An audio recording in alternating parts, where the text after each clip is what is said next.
안녕하십니까 장군님들, 손찬이 형입니다. 이번 시간은 관작 5번째 시간인데 이건 무료로 풀겠습니다. 멤버십 영상 4개에서 5개 하나씩은 무료로 공개하려고 하거든요. 공짜는 좋은 거죠. 그리고 저도 멤버십 홍보도 되니까 윈윈이라 할 수 있겠습니다. 원래 이번 시간으로 관작 시리즈는 마무리하려 했는데 관직의 내용이 너무 방대해요. 그래서 중앙과 지방을 좀 나눠야 될 것 같습니다. 이번 시간에는 지방관우에 대해 하도록 하겠습니다. 보통 후한 13주라 그러죠. 거기에 사회교위부를 포함해서 총 14주라 보시면 됩니다. 사회교위부는 왜 따로 두었느냐? 수도권이라 그래요. 그리고 부라서 주보다 못한 게 아닙니다. 후한서를 보면 사회교위가 각 주의 자사들을 감찰할 권한이 있었다는 정황이 있어요. 그래서 총나라에서도 유비가 황제에 오르고 사회교위 허봉을 둡니다. 첫 사회교위가 장비죠. 그리고 장비 사후에 제갈량이 사회교위를 겸합니다. 이 주의 통치를 보통 자사, 목이 한다 되어 있죠. 궁금하신 분들이 많으셨을 거예요. 자사는 뭐고 목은 뭐냐? 쉽게 얘기하면 병권을 가지고 있느냐 차이입니다. 처음에 자사였다가 그 명칭이 바뀌고 목이 되었다가 자사가 되었다가 다시 목으로 된 거죠. 무제 이후로 그 역사가 좀 있어요. 후한 말에는 그 자사와 목이 동시에 존재했습니다. 그래서 188년 이후 이미 주목제도가 부활했는데도 유비가 예주자사 명호를 가지고 있었죠. 유비 같은 경우에는 도겸이 예주자사를 시켜주고 나중에 조조가 예주목을 시켜줍니다. 그럼 후한 말기에 왜 다시 목이 출현했느냐? 황건적의 난으로 중앙조정이 지방에 대한 통제권을 상실하게 됩니다. 제가 지금 쓰고 있는 책의 첫 장 주인공이 장각인데 그 장각을 괜히 군웅들의 아버지라 부르는 게 아니에요. 황건적의 등장으로 대거 지방 거병이 발생하고 태수들이 군벌화됩니다. 황보숭이 황건적을 박살낸 이후에도 이런 경향은 유지가 돼요. 오히려 황건적 패잔병들이 이런 지방 세력들의 인적 자원이 돼버립니다. 그러다 보니까 자사들이 태수한테 죽어나가기도 하고 개판이 되는 거예요. 일찍이 유언이 개인의 욕심을 대의로 가장해서 주목제도를 부활, 병권을 갖게 하고 그 목은 덕 있는 종신들이 맡아야 된다. 본인이 하겠다는 겁니다. 난세의 이런 얘기는 이거 완전 주나라 봉건제로 돌아가자는 거죠. 처음엔 한나라 조정에서도 이걸 묵살하다가 진짜 자사들이 줄줄이 죽어나가는 거예요. 그뿐만 아니라 태수들도 현지인들한테 죽어나가는 거죠. 심지어 당시 보면 자사나 태수가 둘인 게 흔합니다. 이런 행태는 주목제도가 부활하고 난 뒤에도 계속됩니다. 유효가 조정에서 정식 임명된 양주자사로 부임하는데 당시 원술이 임명한 양주자사가 따로 있었어요. 그래서 유효가 취소에 못 들어갑니다. 거기다가 원소가 임명한 허봉 양주자사도 있었어요. 한 지역에 같은 자사가 3명인 거예요. 이런 개판이 나니까 뒤늦게 조정에서 유효한테 너도 목해라 하고 수만 병사를 주었다. 자사는 일단 정치 권력을 가지고 있어요. 각 태수를 감찰할 수 있다. 그런데 조정이 통제력을 잃으면 법보다 주먹이 가깝게 되는 거죠. 감찰해서 조정에 고자질하면 어떻게 할 겁니까? 해임도 못 시키고 토벌도 못 오는데. 그래서 병권을 가진 주목을 두어야 한다는 유언의 주장이 급 탄력을 받습니다. 이로 인해 유언, 유표가 각각 익주, 유주, 형주로 파견되는 거예요. 이들은 당시 병권을 가지고 있었죠. 주의 자사와 목을 그 아래 행정단위인 군에 대입을 해보면 상과 태수의 관계라 볼 수 있습니다. 상과 태수는 사실 정치 권한은 같아요. 그런데 태수는 병권을 가지고 있고 상은 정치 권력만 가지고 있습니다. 이걸 간략하게 설명하면 한나라는 기본적으로 군국제였죠. 군은 황제 직할지, 국은 유시왕들의 제후국, 주의 봉건제와 진의 중앙집권적 군국제를 짬뽕시켜 놓은 거예요. 물론 한나라도 무제 이후 9년제로 선회했다 교과서에서 배우지만 유시왕들의 봉작은 항상 있어 왔습니다. 즉 유시왕국의 정치 책임자를 상이라 하고 승상의 어원입니다. 재상이라 보면 돼요. 왕이 없는 황제의 직할령 즉 군의 정치 책임자를 태수라 하는 겁니다. 상은 병권이 없어요. 그 병권은 그 봉지의 왕한테 있습니다. 그런데 태수는 병권이 있죠. 즉 주와 군을 대입해보면 그 형태가 100% 매치는 되지 않겠지만 병권의 유무를 핵심으로 보는 관점에서 자사는 상에 해당하고 목은 태수에 해당한다. 그 더 어렵나? 그런데 한술 더 떠서 완전히 군정을 하는 곳이 있습니다. 바로 도의부예요. 여긴 그냥 중앙조정도 손 놓은 곳입니다. 세수는커녕 도적이 싫어 치안이 너무 안 좋아서 토벌해야 하는 곳이에요. 그냥 태수 보냈다가는 취소가 털리고 목 따이기 딱 좋은 곳들이죠. 이런 곳은 도의부를 두고 도의를 보내서 군정, 사실상 토벌작전입니다. 그리고 중랑장 있죠. 그 중랑장에는 호분중랑장이나 오관중랑장 같은 조정과 황실에 소속된 중랑장들도 있지만 지방으로 파견되는 중랑장이 있습니다. 이런 중랑장들은 도의처럼 그대로 군호이면서 지방관이기도 해요. 그 변경지역 이민족들을 바로 중랑장들이 다스렸습니다. 변경 이민족 지역에는 장군 안 보내요. 예를 들면 그 사육로 중랑장, 그 선비 중랑장 이런 거 있죠. 이게 약간 전한시대 도랑 겹치기도 합니다. 그리고 황건적의 때 북중랑장 노식, 우중랑장 주준, 좌중랑장 황보숭, 동중랑장 동탁 이런 거 나오죠. 여러분 이상하게 생각 안 했습니까? 왜 중랑장 나부랭이들이 저를 갖고 대군을 끌지? 장군들은 다 어디 가고 대장군 하진은 당시 경사, 즉 수도 일대를 지키고 있었죠. 아무튼 이건 통일국가의 중랑장과 난세의 중랑장, 시대에 따라 그 지위가 다르기 때문이에요. 특히 삼국정립 시기 오나라를 보면 중랑장이 엄청 많죠. 송건부터가 토로 계자포 밀린 똥차라서 장군직을 막 못 주는 겁니다. 그래서 교위 중랑장 이런 걸로 대충 다 떼워요. 즉 장군직으로 가기 위한 하나의 군으로 전락했다. 결론적으로 지방관으로서의 중랑장은 그 이민족 접경지역의 강력한 통치자라 보시면 됩니다. 심지어 흉노왕도 흉노 중랑장 밑이에요. 잘못하면 못 베입니다. 흉노 입장에서는 격세지감이죠. 불과 몇백 년 사이에 한나라한테서 조공을 받는 입장에서 한나라한테 조공을 바치는 입장으로 바뀌어버렸으니, 자 그럼 여기서 지난 수요일에 제가 커뮤니티에 퀴즈를 하나 올렸었죠. 황건적의 단 형주 북부전선에서 우중랑장 주준, 남양태수 진일, 형주자사 서구 중 누가 총대장이냐? 정답은 우중랑장 주준입니다.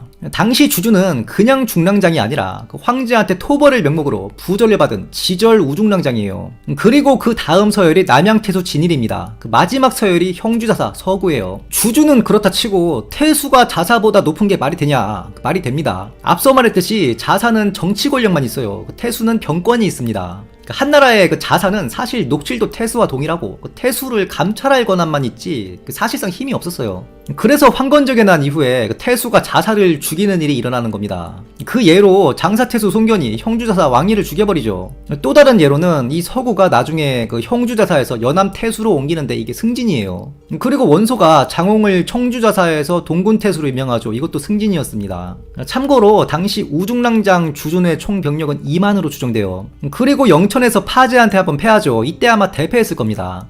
그리고 황보숭이랑 같이 파제를 토벌하고 주준은 남양으로 가는 건데 아마 이때 1만 2천에서 1만 5천 정도 병력이 남은 것 같아요. 왜냐면 남양태수 진일이랑 합친 병력이 18,000 정도로 나오거든요. 일단 서구는 병력이 없었습니다. 자사에게 병권이 없으니 당연하죠. 그냥 태수 옆에서 훈수 두는 역할입니다. 남양태수 진일은 그럼 이 병력을 어디서 갖고 왔느냐? 당시 남양 땅은 이미 황건적한테 점거당한 상태였습니다. 남양태수 저공이 장만성한테 털리고 죽죠. 관군이 있을 리가 없어요. 그런데 진일이 강화도위였습니다. 조정에서 병력을 따로 빼서 보낼 여력이 없으니까 강화도위 진일을 남양태수로 임명하고 북진시킨 것 같아요. 즉 진일은 강화도위구 병사를 끌고 온 걸로 보여요. 그리고 이 도위구 병력으로 장만성을 죽인 거예요. 물론 이건 모두 추측입니다만 합리적인 추측이죠. 이런 자세한 내용들이 지금 제가 쓰고 있는 책에 나옵니다. 문제는 그 책이 언제 나올지 몰라요.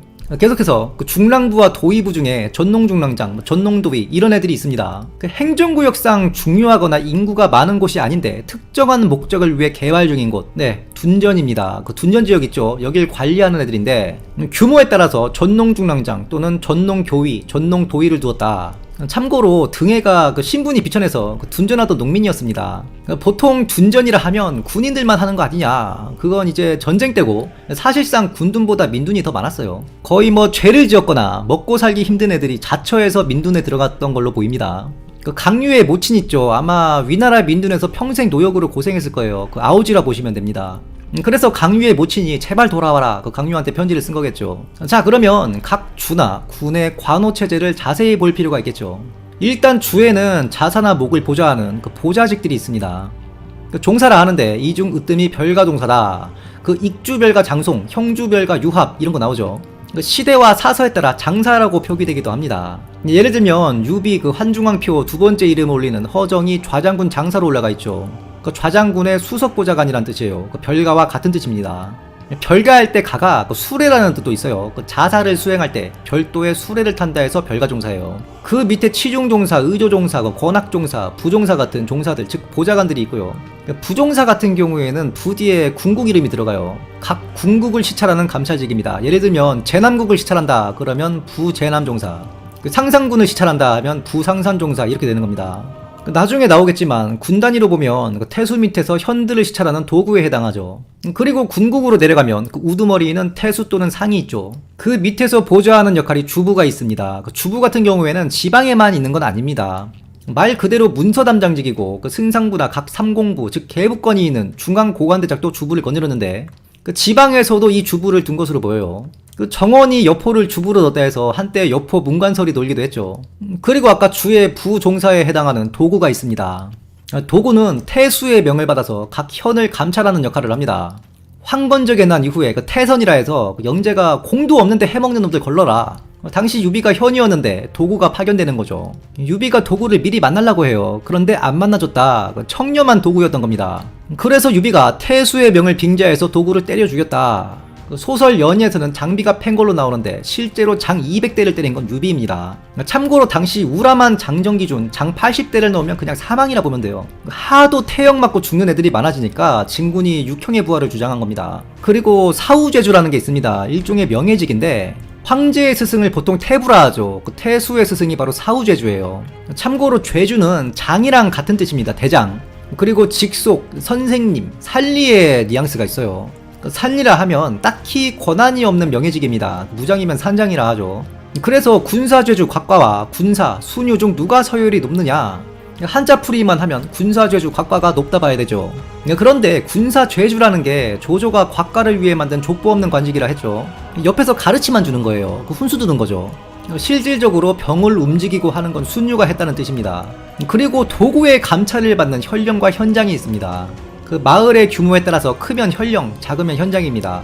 현령 밑에서 그 병권을 관리하는 직책이 현위예요. 현의 병력은 그냥 치안 유지군이라 보시면 됩니다. 그리고 적악독이라는 게 있죠. 적악은 창고를 뜻합니다. 현의 군량 창고를 관리하는 직책이라 보시면 되겠습니다. 등지가 비현의 적악독, 즉 비적악독으로 있다가 그 유비 눈에 들어서 급속 승진하죠. 지금까지 나열된 군의 관리들을 보통 굴리라 합니다. 그런데 소리라는 게 있어요. 이 소리는 정확하진 않지만 지방 향리로 보입니다. 청거 없이 그냥 잡일하는 애들. 공손찬이 그 모친이 천출이었기 때문에 처음에 소리로 있었죠. 그러다가 태수 눈에 들어서 사위가 되고 노시간 때 사사를 받고 돌아와서 정식 청거가 된 다음 굴리가 되는 거예요. 주마로관 보면 임상현 관명 중에 그 소정리 이런 게 나오거든요. 일종의 소리로 추정이 돼요. 그리고 문화서자라는 게 나오는데요. 그 문서 담당 관리라 보시면 됩니다. 참고로 앞에 문화가 들어가면 지방에 있는 관직이라 보시면 됩니다. 사설을 읽다 보면 문화랑 친했다 뭐 이런 표현이 종종 나오는데 지방에 뒷배가 있다는 뜻이에요. 그리고 상길이가 있습니다. 세무 심부름꾼이라 보시면 돼요. 등해가 둔전하다가 둔전중랑장 눈에 들어서 그 둔전에도 인재양성 프로그램이 있어요. 위나라의 국가 시스템이 상당히 잘 되어 있었다 보시면 돼요. 인재를 아오지에서도 모은다 이 말입니다. 아무튼 그 상길이로 있으면서 사마이한테 세무 관련 보고를 하러 가서 만났다가 눈에 든 겁니다. 사마이도 대단한 게 등해가 말을 제대로 못했죠. 심각한 말더듬이었던 것 같아요. 사서에 보면 에에에 걸렸다 되어 있습니다.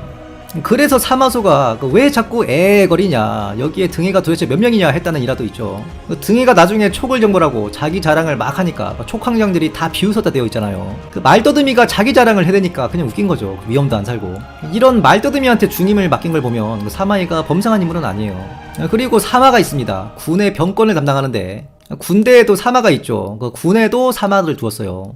군대 할 때 군이랑 군국할 때 군이 한글 표기법이 같아서 헷갈릴 수 있는데 군에도 사마를 두었다. 그 현의 현위에 해당합니다. 유비가 합의에 있을 때 그 사마가 장비였죠. 그 사마였던 장비가 상, 즉 태수였던 조표를 죽여버립니다. 그 외에 기억이 안 나는 게 있을 수 있는데 이 정도만 알아도 삼국지를 즐기시는데 문제는 없겠습니다. 이렇게 지방 관직편 마무리하고 그 중앙 관직편은 좀 정리를 해서 올려드리도록 하겠습니다. 감사합니다.